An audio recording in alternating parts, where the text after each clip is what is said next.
ছাত্র জনতার আন্দোলনের সময় সংযুক্ত আরব আমিরাতে ক্ষমা পাওয়া ৫৭ বাংলাদেশের মধ্যে ১৪ জন দেশে ফিরেছেন। এর মধ্যে চট্টগ্রামের শাহ আমানত বিমানবন্দরে ১১ জন ও ঢাকার হযরত শাহজালাল আন্তর্জাতিক বিমানবন্দরে ৩ জন পৌঁছান। বিমানবন্দরে প্রবাসীদের অভিনন্দন জানান বৈষম্য বিরোধী ছাত্র আন্দোলনের নেতারা। বিস্তারিত আপেল মাহমুদের রিপোর্টে। রাত প্রায় ৮টায় এয়ার অ্যারাবিয়ার ফ্লাইটে সংযুক্ত আরব আমিরাত থেকে রাজধানীর হযরত শাহজালাল আন্তর্জাতিক বিমানবন্দরে পৌঁছান প্রবাসে ছাত্র জনতার আন্দোলনের সাথে একাত্ম ঘোষণা করা ১৪ জন প্রবাসী। তাদের অভিনন্দন জানান পরিবারের সদস্য ও বৈষম্য বিরোধী ছাত্র আন্দোলনের অন্যতম সমন্বয়ক সার্জিস আলম এবং হাসনাত আব্দুল্লাহ।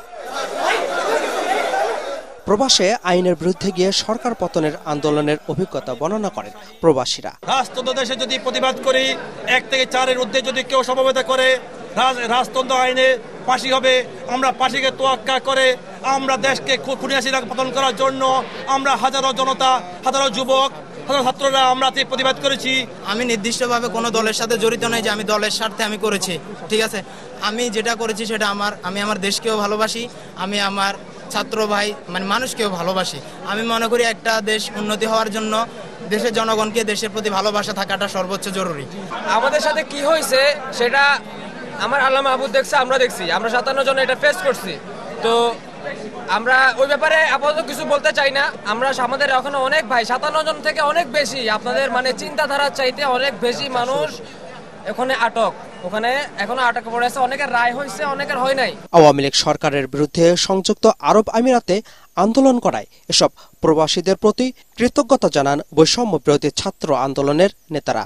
আরো আমাদের অনেক ভাই এখনো বন্দী রয়েছে, কাউকে শাস্তি না দিয়ে বন্দী রাখা হয়েছে, কাউকে শাস্তি দিয়ে বন্দী রাখা হয়েছে।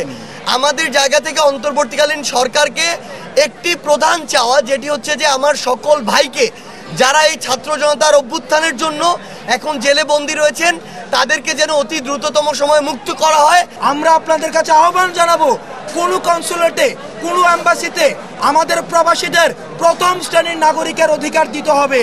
গত জুলাই মাসে বৈষম্য বিরোধী ছাত্র আন্দোলনে যখন গোটা বাংলাদেশ উত্তাল, তখন আন্দোলনের সমর্থন এবং সংহতি জানায় প্রবাসী বাংলাদেশিরা। বিক্ষোভ মিছিল করতে গিয়ে আটক হন ৫৭ বাংলাদেশি। আরব আমিরাতের আইন অনুযায়ী দেশটিতে মিছিল সমাবেশ করার কোনো সুযোগ নেই। সেজন্য আটক হওয়া এসব বাংলাদেশিকে দেশটির ফেডারেল আদালত ৩ জনকে যাবজ্জীবন, ৫৩ জনকে ১০ বছর এবং বাকি একজনকে ১১ বছরের কারাদণ্ড দেয়। পরে সাজাপ্রাপ্ত এসব বাংলাদেশিদের ক্ষমা করেন দেশটির president Sheikh Mohammed bin Zayed Al Nahyan. Apel Mahmud, ATN Bangla, Dhaka.